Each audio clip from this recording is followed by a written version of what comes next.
सतह पर आ रहे हैं। समुद्र की गहराइयों में रहने वाले शैतान, सच में कोई तबाही आने वाली है। पिछले महीने मेक्सिको के एक समुद्री तट पर एंगलर फिश को देखा गया। इस दुर्लभ दृश्य ने लोगों को हैरत में और वैज्ञानिकों को चिंता में डाल दिया।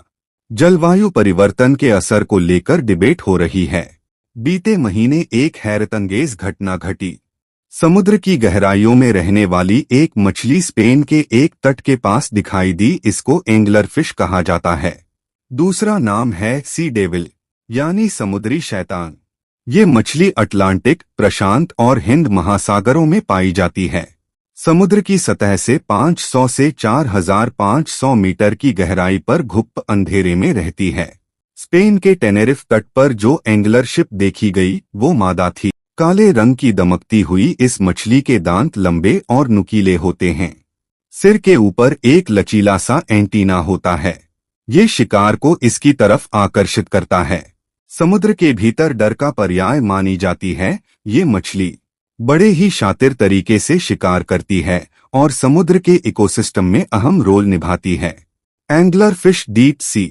एंगलर फिश को समुद्र के भीतर डर का पर्याय माना जाता है। पिछले महीने मेक्सिको में भी कुछ ऐसा ही हुआ। यहां 9 फरवरी के दिन एक तट पर ओरफिश को उथले पानी में देखा गया। बीच पर पहुंचे एक शख्स रॉबर्ट हाइस ने एक्यूवेदर को बताया। अब ये तबाही की निशानी कैसे है? जापानी मान्यताओं के मुताबिक ओरफिश को समुद्री देवता रुजिन का दूत माना जाता है। समुद्र की सतह पर इनके दिखने का मतलब है कि धरती के भीतर कोई विनाशकारी गतिविधि होने वाली है।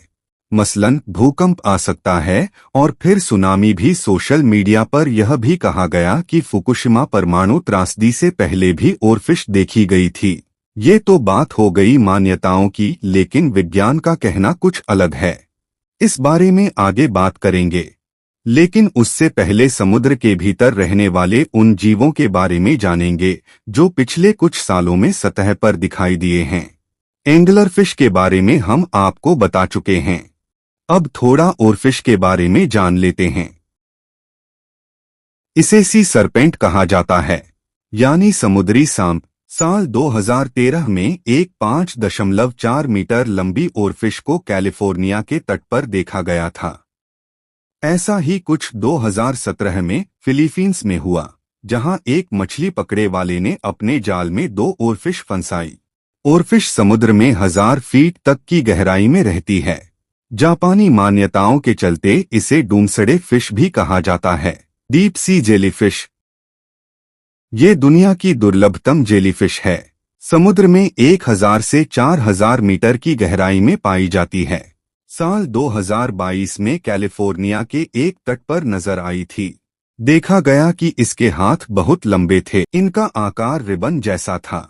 तस्वीरें देखने के बाद वैज्ञानिक हैरत में पड़ गए थे। Frilled shark. इसका सिर नुकीले आकार का होता है। फ्रिल्ड शार्क को लिविंग फॉसिल कहा जाता है, यानी ऐसा जीवाश्म जो जीवित है। साल 2007 में जापान के एक मछली पकड़ने वाले शख्स ने फ्रिल्ड शार्क को समुद्र की सतह पर देखा था। इसका दिखाई देना एक दुर्लभ घटना थी। Deep sea creatures migration. समुद्र की गहराइयों में रहने वाले जीव ध्रुवों की तरफ माइग्रेट कर रहे हैं। Common platform goblin shark. देखने में यह प्राचीन सी मछली लगती है। समुद्र के भीतर 1000 मीटर की गहराई में पाई जाती है।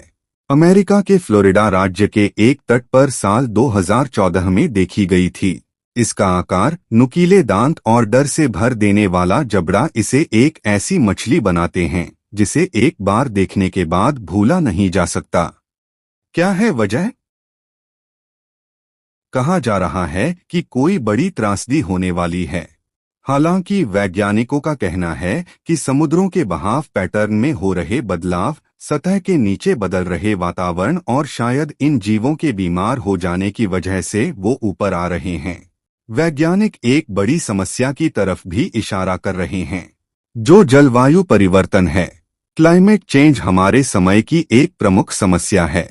जलवायु परिवर्तन की वजह से जो गर्मी बढ़ रही है, उसका 90% हिस्सा समुद्र सोख लेते हैं। इसके चलते समुद्रों का तापमान बढ़ रहा है।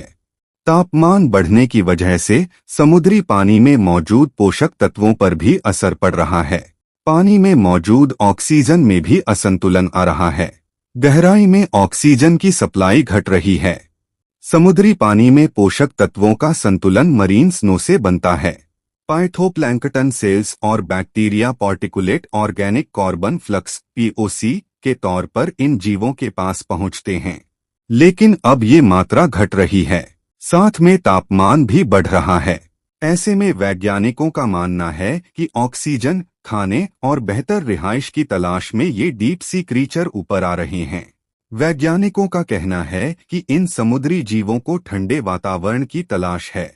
दोनों तरह के जीवों को डोट, जो सतह के पास रहते हैं, और जो सी डेविल की तरह गहराई में। ऐसे में ये जीव ध्रुवों की तरफ जा रहे हैं, क्योंकि ध्रुवों पर बर्फ है। लेकिन गहराई में रहने वाले जीवों के प्रवास की दर सतह पर रहने वाले जीवों के प्रवास की दर से 4 गुना अधिक है। मतलब अगर सतह के पास रहने वाला कोई एक समुद्री जीव ध्रुवों की तरफ जा रहा है, तो गहराई में रहने वाले 4 जीव ऐसा कर रहे हैं।